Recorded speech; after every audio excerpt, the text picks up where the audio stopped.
Ma'am, আপনার একটা parcel ছিল। Thank you. ম্যাম, একটা কথা ছিল।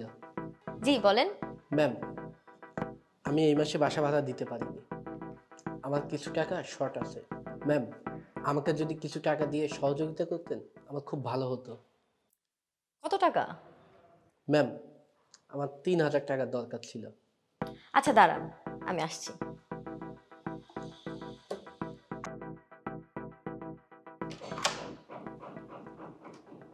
এই নিন। ম্যাম, অসংখ্য ধন্যবাদ।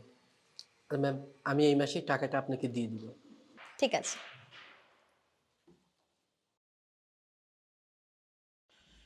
নাহিদা, তুমি কি আলমারি থেকে টাকাটা নিয়েছো? হ্যাঁ নিয়েছিলাম তো, ওই যে আমাদের দারোয়ান, ওর কিছু দরকার ছিল এই জন্য। ও, কত টাকা নিয়েছো তুমি?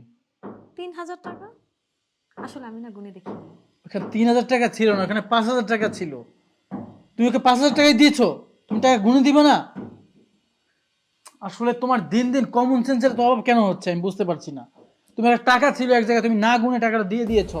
আমি বুঝতে পারছি না, এখন তুমি টাকা ব্যাক পাবা? আচ্ছা হ্যাঁ, তুমি মাথা ঠান্ডা করো, লোকটা ভালো মানুষ, সেই টাকাটা ব্যাক করে দিয়ে যাবে। তুমি কি বলছো? ভালো মানুষ? এই জমানায় ভালো মানুষ আছে? হ্যাঁ, টাকা একজন হাতে